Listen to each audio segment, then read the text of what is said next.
the Orchard, a church that loves God and loves people, here in the beautiful Carbondale, Colorado.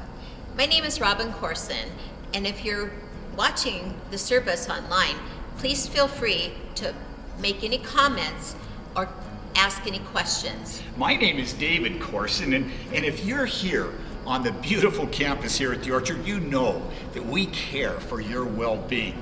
And that's why we request you to wear a mask and to maintain social distancing. You know, Robin and I absolutely love what God is doing here at the Orchard. We love going through the Bible verse by verse and chapter by chapter and book by book. In April 2022, we're going to Israel with the Orchard to walk in the footsteps of Jesus. We hope you'll join us. Oh, we'd love to have you join us. And for more information, please check out our website, theorchardlife.com, or the Orchard app. Easy to use. You can also make a donation if you'd like to at either place, or you can use the offering box if you're right here in the building. If you're new to the Orchard and would like to know more, please email connect@theorchardlife.com. Well, if you'd like to speak with one of our pastoral counselors, email us at counseling@theorchardlife.com. So, grab your Bible and let's get ready to worship Him in music and then dig into His Word. Hello everyone, my name is Jake Hewer and I'm one of the elders here at the Orchard Church. Now that the new year is upon us, I'm sure some of you have started a few New Year's resolutions, or perhaps you've listened to some of the previous messages from Daniel and have chosen a new word for the year. Well, I want to encourage you to keep focusing on those goals, keep focusing on those words, and stay strong with your resolutions because we have a whole year still ahead of us. In 2 Chronicles 15:7, it says, "But as for you, be strong and do not give up, for your work will be rewarded." I know a lot of times that I tend to give up when I see that something doesn't go my way, and my natural reaction is just to kind of stop. It's what I want to give up. I want to start over again, stop again. But through it all and all of my frustrations and all of my start overs, God does not give up, nor does He expect perfection from me. He only expects honesty. And when I'm honest with Him about the changes that I do want to make, slowly over time, I've seen some incredible results. One of the best ways to see results is to strengthen that relationship on a daily basis. For me, I like to spend some quiet time first thing in the morning reading the Bible before my day actually starts. I've been trying to build a routine in my life that actually promotes spiritual health. That way I'm able to focus on something positive before the craziness of the world around me begins to sink in. I also like to document those results I've found, and by doing that I keep a journal or I do a devotional with some friends that help keep me accountable to where I am now versus where I want to be. So don't give up, because we're only a few weeks into the new year, and there's still a whole lifetime of opportunities that are still in front of us. And I pray that as we move forward, you keep your hearts and your minds open to what God might have in store for you this year. And let us, with endurance, run the race that is set before us. Love God and love people.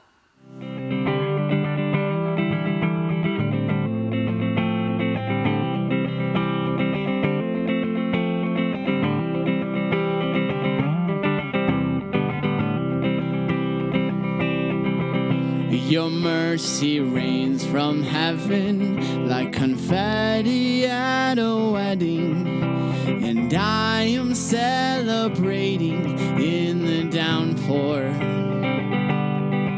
Your heart is wild with color like a never-ending summer.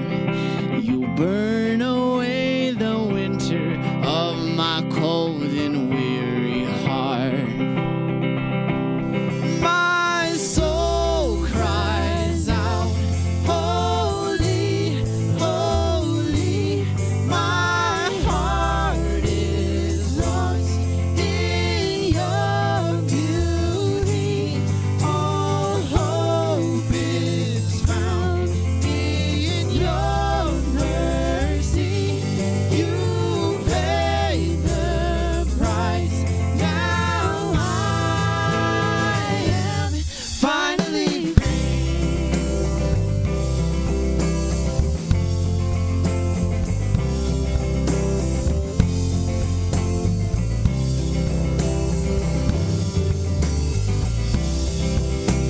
Your grace, oh God's the anchor that's holding me forever.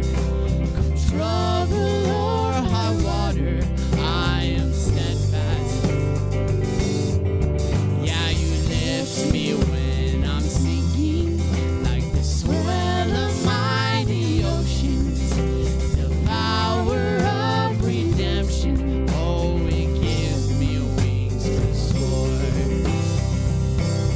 My soul cries out, holy, holy. My heart is lost in your beauty. All hope is found in your mercy.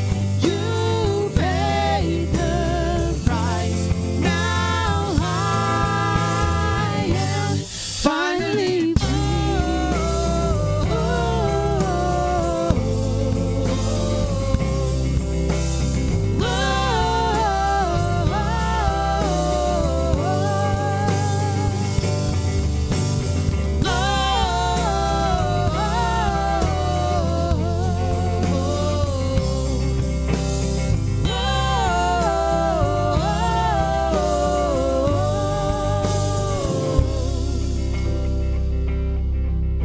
We'll cast our crowns before him like the rusting leaves of autumn. Now every chain lies broken, and finally we're free. My soul cries out, holy, holy. My heart is lost in your beauty. All hope is found in your mercy. You paid the price. Now I am finally free.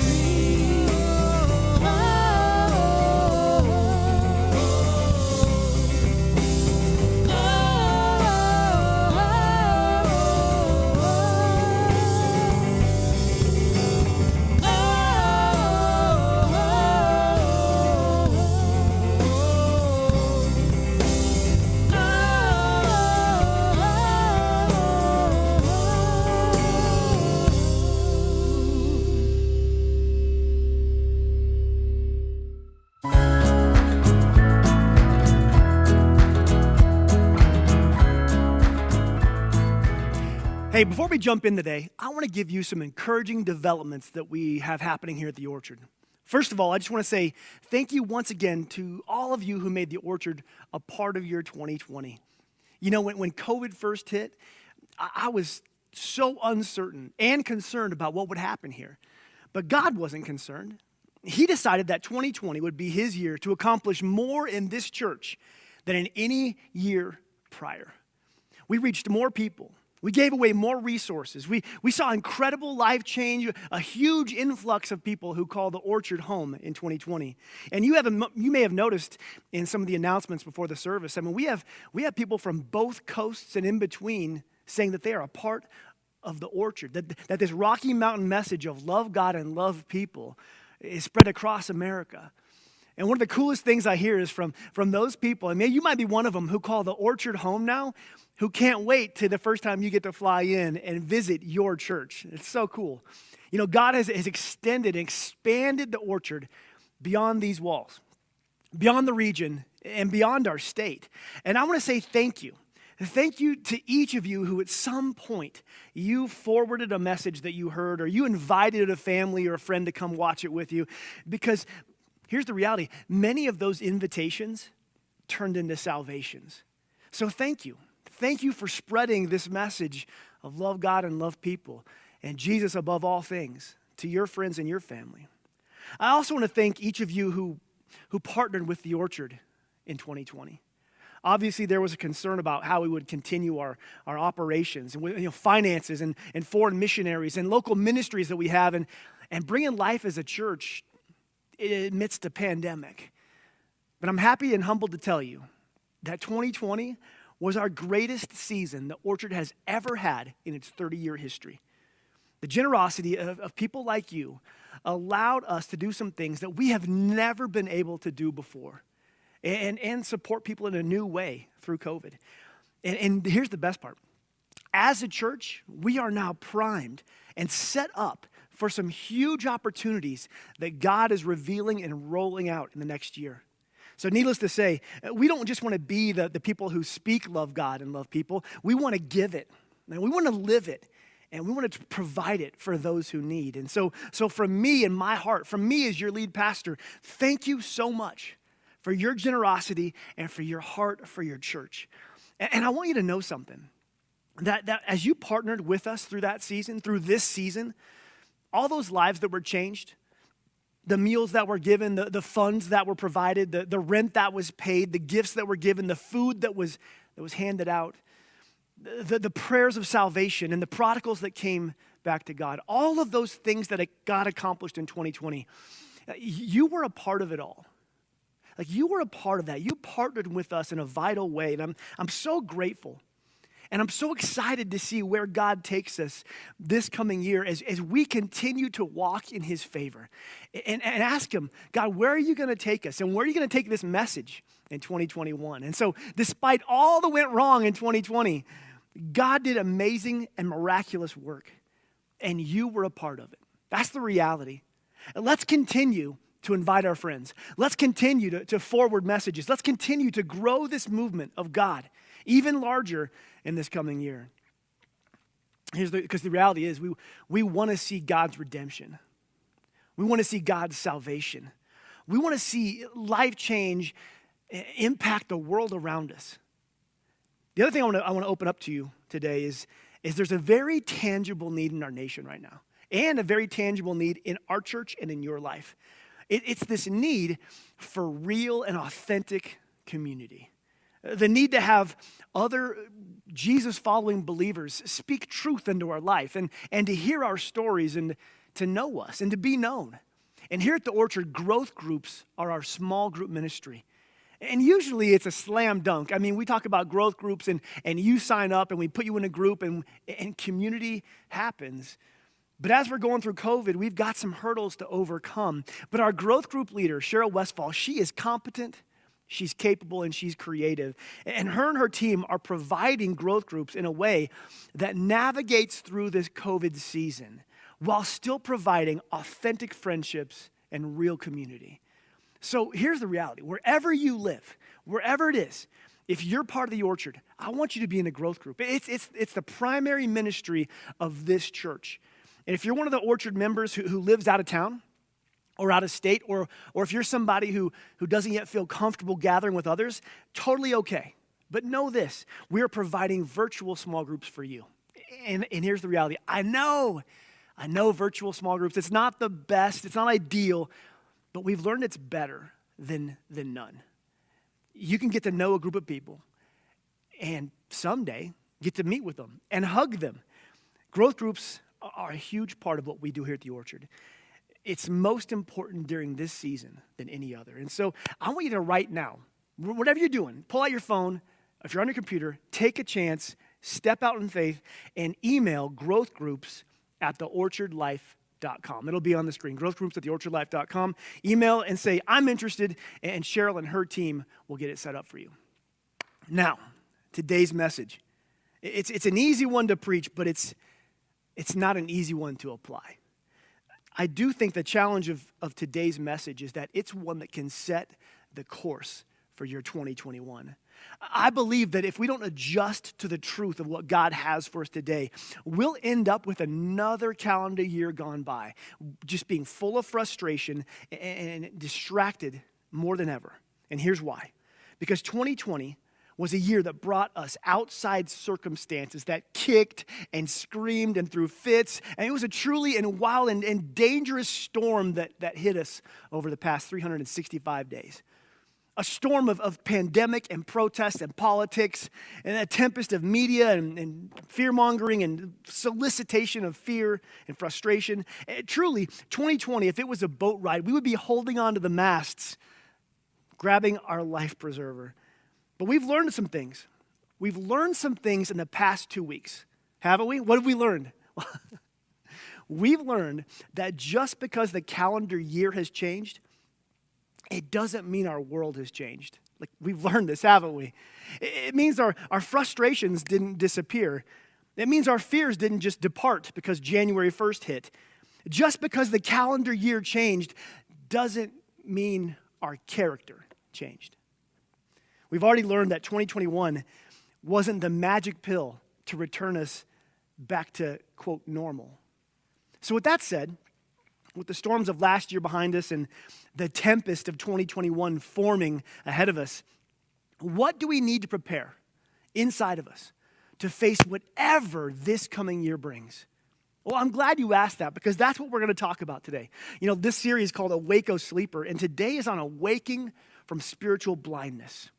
Awakening to see God at work. Awakening to see God's peace when the world panics. Awakening to see God's power when the world pushes in. Awakening to see God's light in the midst of a dark season. Awakening to see God's opportunities in the midst of tragedies. And today we open our eyes to see that God is present, God is protecting, God is providing, and God is actively involved in our lives, even when things seem out of control.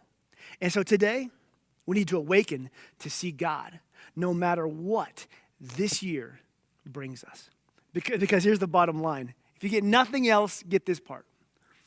No matter the circumstances or the storm outside of you, if you can open your eyes to see Jesus, to find Jesus in the chaos, while the circumstances may not change, your experience will. Seeing God in the storm brings peace to your heart. Seeing God in the battle brings power to your soul. Seeing God in the chaos, it brings order to your life. And therefore, in any storm, battle, or chaotic season, open your eyes and look to God. Today we're talking about blindness. And part of blindness is perspective. Where we're looking. You see, perspective has a lot to do. It's where you choose to keep your heart, your mind, and your eyes focused. That's your perspective. And the question is, where do you look when the storms and the chaos of life hits? Like where do you look when the trial or what's next hits us from 2021? Because if our gaze focuses on the hardship, on the worst case scenario, on the what ifs or the what could be, there will be no peace. We'll feel no peace. We'll feel the chaos within us and the anxiety that results. But if in that storm, we can steady our gaze on the God of peace, well, that changes everything. There are people we know who are going through hell and yet cling to heaven. And you can see that it makes all the difference in their life. And for you today, you have an opportunity in the coming storms. Where will you look? Where will you look to in the midst of what ifs and chaos? Will you look to the hardship, or will you look for God? And so today, we're going to find out that where you look in the chaos changes everything. We're going to go to Matthew 14. Jesus, he tells his disciples to get in the boat and go to the other side of the sea, and he does not go with them. So they find themselves, these 12 young men, in the middle of the sea, trying to get across to the other side. Now, they're fishermen. They're used to boats, some of them, but they're not used to being in the open sea. They're more coastal fishermen, and the winds pick up, and the waves begin swelling. Now, remember, this is Matthew 14. They're in the middle of a rocky sea in a boat. Now, previously in Matthew 8, we have talked about how these same young men had been in the same kind of boat, in the same part of the sea, and the same kind of storm came against them. But there was one big difference. Back then in Matthew 8, Jesus was asleep in the boat. Jesus was in the boat with them, and he woke up and he calmed the storm, and they were amazed. And so here they are again, in the same kind of boat, storm picking up. There's one big difference. Jesus wasn't with them. He wasn't in the boat. They're anchorless, they're leaderless, they're frightened, They're afraid. Just like us, they have real chaos going on around them. Just like us, they prefer a smooth ride, a smooth transition to a new year where they can see the destination and kind of know what's coming next. But they didn't have that. Like us, they didn't know what was next. They find themselves in circumstantial turmoil, not knowing when or even if things would get back to normal. Matthew 8, Jesus stood up and calmed the water, but here in Matthew 14, something much different happens because the followers of Jesus, while they're in the boat and starting to panic, they see a figure walking on the water toward them. You may have heard this. And if things weren't bad enough out in the middle of the ocean in a storm, now they believe ghosts are coming for them. But the figure speaks. It says, "Take courage. It's me. Don't be afraid." And Peter, whose heart is far bigger than his head, says, "If it's you, tell me to come out there on the water." And Jesus said, "Come." And so Peter, he locked eyes with Jesus. His hands were trembling from the cold and the storm. He grips the side of the swaying boat. And he gingerly steps out over the side, over the boat, onto the waves with one foot, and then another foot. And miracle of miracles, Peter is focused on the face of Jesus. He's focused in on the face of Jesus while standing on the surface of the water with a storm and chaos circling around him. I would imagine that Peter in that moment saw a small smile break out on Jesus' face as Jesus watched Peter's faith in action. And I bet Peter had a smile on his face as well. He took some steps. I mean, just could you imagine marveling at the impossibility of what was happening? He was able to peacefully walk in a storm while the others were shaken in chaos. But then it says that Peter got distracted and saw the strength of the wind. Did you catch that? He's doing the impossible by the strength of God. But his circumstances were so chaotic that he focused on the strength of the storm around him. He took his eyes off Jesus and began to look around at the madness of the squall. He saw the waves, dangerous. He saw the wind blowing around him. At some point, he looked down and saw, "I'm walking on water. What am I doing here?" He took his eyes off Jesus and he put his eyes on the chaos. And what happened then? He sank. He sank into the water, into the chaos, and he cried out, "God, save me!" Immediately, a hand caught him and pulled him up. There's a few applications here. First of all, if you're looking to God, even in the midst of chaos and disorder, you can walk in peace. You can walk in God's power. There's a group of us listening today who have gone through this past season, and we've taken our eyes off God, and instead, we've looked to the strength of the wind and the wave. We've looked to the strength of the chaos. It's been so loud, the confusion, the disorder. We have a news cycle that isn't designed to bring us comfort. And so for many of us, our eyes have been glued onto something that's designed to make us feel uncertain. We have real events going on right now in our nation that don't bring us a sense of security or peace. For many of us, our eyes are focused on the strength of the wind and the chaos and the hot air that's blowing in our country. And I remember a time, it was history gone by, when social media was used for posting pictures of your workout or like your food. But no longer. Now it's for denigrating and arguing with strangers. And here's the bottom line. Many of us are waiting. We're waiting for the chaos around us in our nation, in our communities, to subside, to just go away. And then we can finally get some peace in here. When there's peace out there, we can finally get some peace in here. We can finally go back to, what's the word? Normal. In the midst of a storm, in the midst of disorder, we focused on the wind and the waves and the chaos, and our only hope is that someday peace will come. I want to challenge you with this. I want to challenge you to awaken to a new reality. In any chaos, in any storm, instead of looking to the strength of the turmoil, look to Jesus. He is present. He's working. He is active. He's available. and he's close. He's near. And we learn from Peter that if we're looking at God in the chaos, we can rise above our experiences with the supernatural peace. In your life, in your family, in your fear, in our nation, in our chaos, you can look to the storm or you can look to the Savior. One's going to bring you comfort and peace, and the other's going to bring you panic and confusion and chaos and uncertainty. I want to talk to a second group of people about this story of Peter for a second. You see, it was when Peter was in the water, when he was in the water, in the chaos, he simply cried out, "God save me." And immediately Jesus reached down and saved him. And today, many of you have been listening. You've been along with us, or maybe this is your first time, but you've never cried out to Jesus from your heart, "Save me." You've never taken that step to give your life to him. The Bible, Jesus calls it being born again. It's when your spirit comes alive spiritually and you are born new within. He gives you a new life. He saves you to eternal life. He brings you from spiritual death to spiritual life.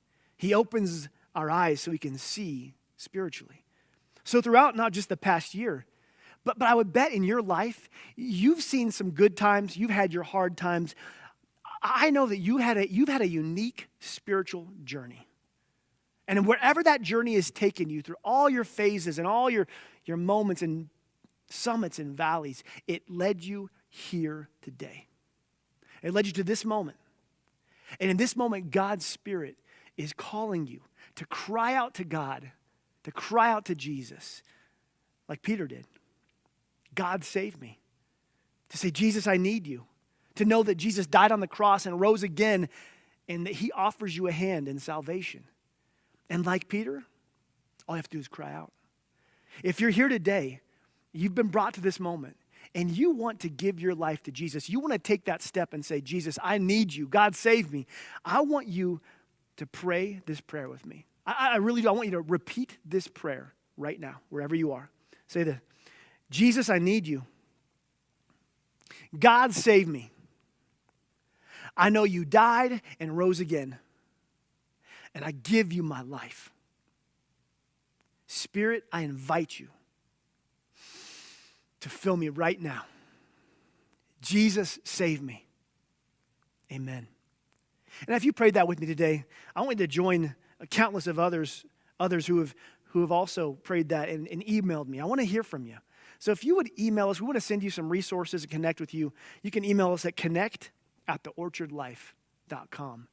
And I'm so happy and proud of the decision that you have decided to make today. It's going to change everything. There's another account in the Bible that I believe applies to this spiritual blindness that I want to end with. But full disclosure, in the midst of working on this, God changed the direction as I was in the middle of it. And so while I'm going to touch on some of these next verses today, the full revelation of what is from this section of Scripture is going to come next week. So two things. One, there's a lot here for today I want us to see. And also next week, I'm already excited about next week.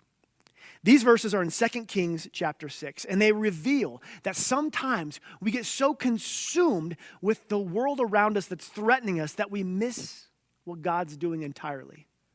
So, 2 Kings 6, 13 through 17, let me set this up. It's deep in the Old Testament when wars were raging and nations were in turmoil.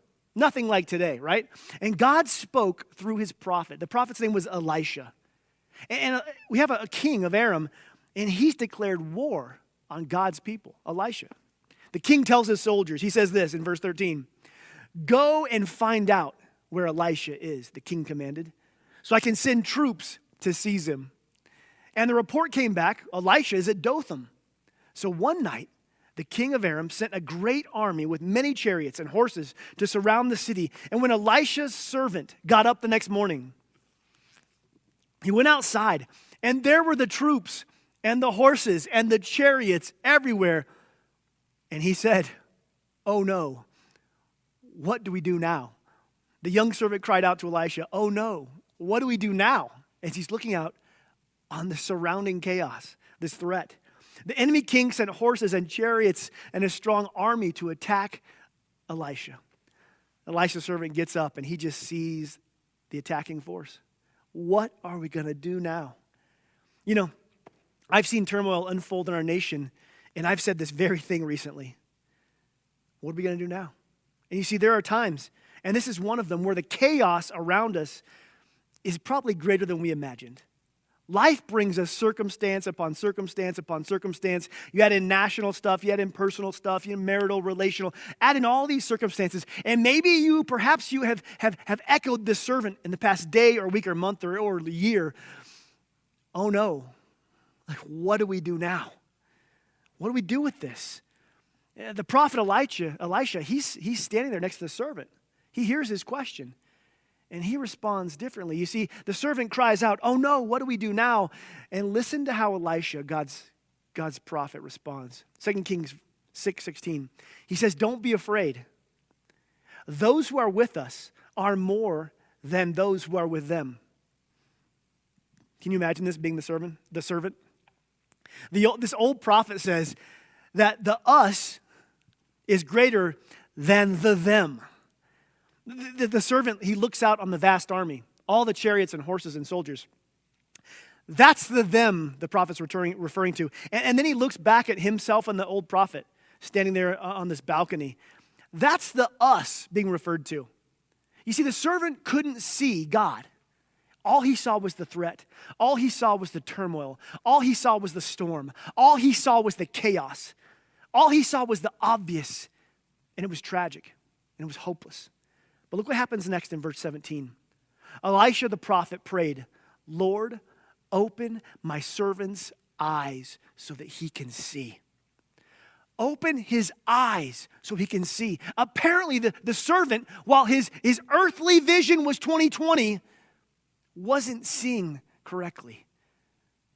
Then Elisha the prophet prayed, "Lord, open my servant's eyes so he can see." And the Lord opened the young man's eyes. And when he looked up, he saw the hillside around Elisha was filled with horses and chariots of fire. A heavenly force, God's force, God on the move. You see, while circumstances around you may be chaos, there's a spiritual reality that transcends any trial you have in this life. We are spiritually nearsighted, seeing only the problems in front of us without looking up to see the promise above us. You see, like Peter on the water, we begin to see the things that threaten us. We lose sight of the one that we're looking to, the one who protects us. Elisha's servant could only see his earthly circumstances, not the spiritual reality. And here are three spiritual realities that we have in God, in any chaos, in any storm. Three spiritual realities we have in God. A promised presence, that God is with you. A promised land, that God is leading you to a better future. And a promised power, that God is strengthening you for your destiny. A promised presence to a promised land with a promised power. But here's the rub. You see, if we're nearsighted, if we keep our focus on our problems, on our issues, on our chaos, and our storms, we grow faint. We give up. We sink. We despair. We give in. We wonder where our faith is. We wonder where God is. Listen, we need to stop declaring the power of our problems and start declaring the power of His promises. Stop declaring the power of our problems around us and start declaring the power of His promises above us. You see, we have a choice in the chaos. We can focus on our problems or we can focus on God's promises. And the reality is this. In the midst of what we're facing, your problems will always cast your eyes down nearsightedly. Your problems will always cast your soul down, bringing despair, bringing anxiety. Look up to the promises of God and know that despite the problem, there's a promised land. There's a promised presence with you. And there's a promised power that God is with you now and tomorrow and into eternity. You see, your spiritual perspective determines your present power. Your focus fixes where your faith is going to be. Like Peter, we can focus on the strength of the storm and we'll sink. Like the servant, we can focus on the chaos surrounding us and we'll despair. But in both instances, there was a place to lift their eyes to know that the day was not lost. To know that the future is not out of God's control. To know that the chaos does not get the last word in your life. And no matter what comes against you, you can look to God and be resourced by His peace, with His power, and with His purpose. You can walk through chaos with peace. You can look up and see that God is not only positioned for victory, but that His power is poised to be with you. He is with you in His presence. The Bible declares in 1 John 4:4, he says this, "You belong to God. You have already won a victory because the one who lives in you is greater than the one who lives in the world." So open your eyes to the spiritual reality that God's not like walking around heaven like, oh no, what do I do? Have you seen what mess they've made? I wonder how this is going to turn out. God's on the throne. He's positioned for victory. He's powerful beyond any circumstance in our life. And He wants you to look up above the chaos to see His promised presence. A promised presence that God is with you. A promised land that God is leading you to a better future. And a promised power that God is strengthening you for your destiny. That He's always with you. That He's guiding you. Listen, it's time to lift our eyes up from our problems to our promises. Because the truth of the matter is, we have work to do. This is the reason why we have work to do. There's a world that needs salvation. There's people that you love, family, coworkers, friends that need to cry out, "God save me," like Peter, and reach for and they ask God for salvation. You know people who are so consumed with fear or frustration that they need the peace of God, like the servant of Elisha.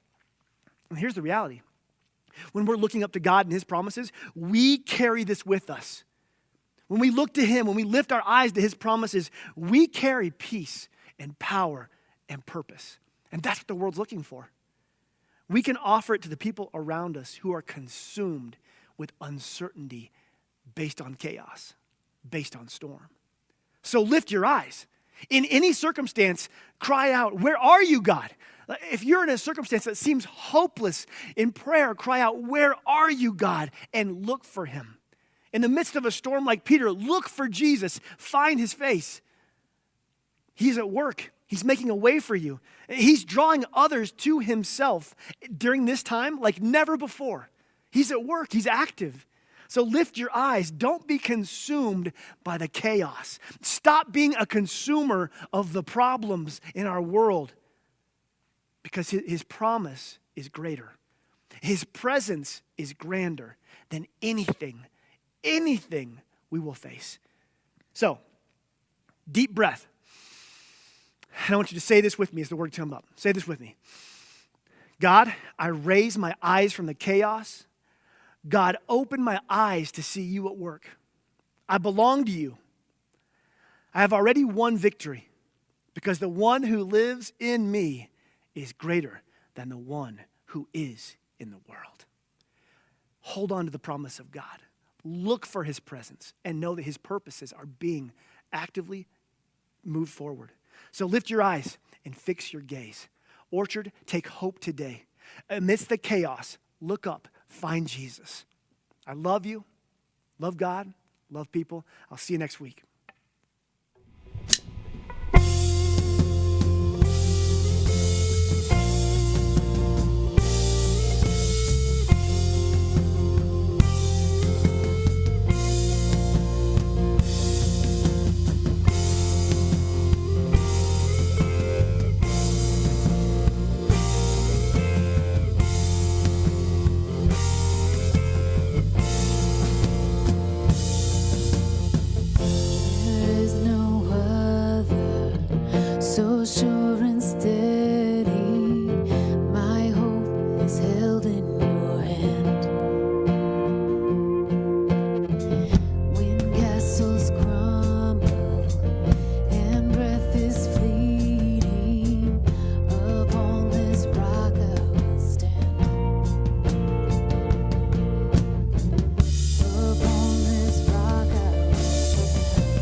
Glory, glory.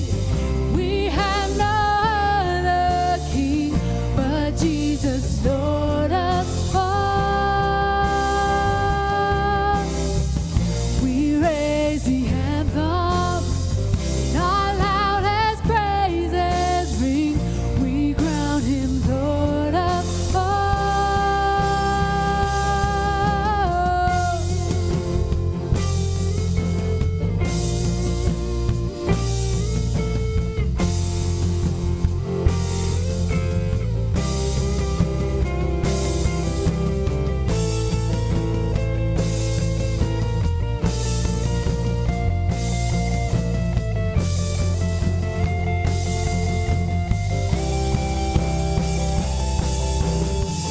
In all my sorrows, Jesus is better. May my heart believe. In every victory, Jesus is better. May my heart believe.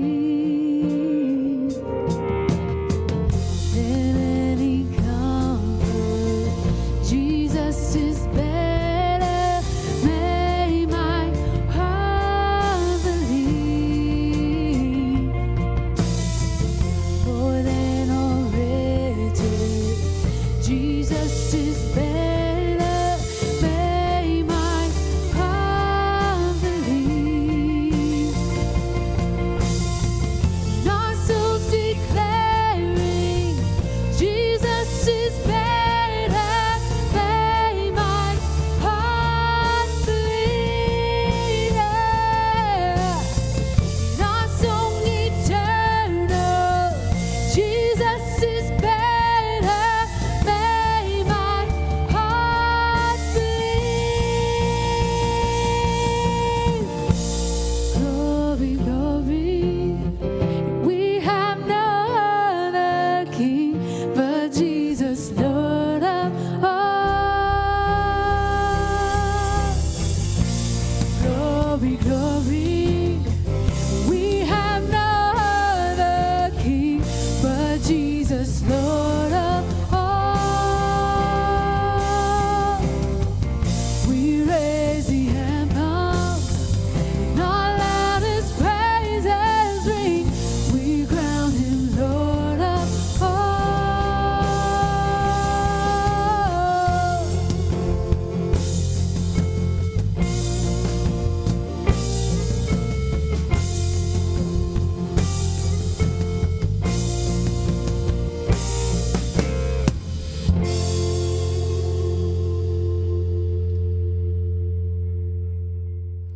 We're so glad that you joined us today, and please feel free to put any comments or questions if you have any on Facebook. And don't forget to check out our website, theorchardlife.com, and join the Orchard group on Facebook. Yes, absolutely, Robin. And if you're new, please email us at connect@theorchardlife.com. And if you need any help, or if you have any questions, or perhaps you're dealing with some problems, please feel free to email us at counseling@theorchardlife.com. Well, Robin and I are sure looking forward to seeing you next Sunday at the Orchard, either here on campus or online. May God bless you and your family.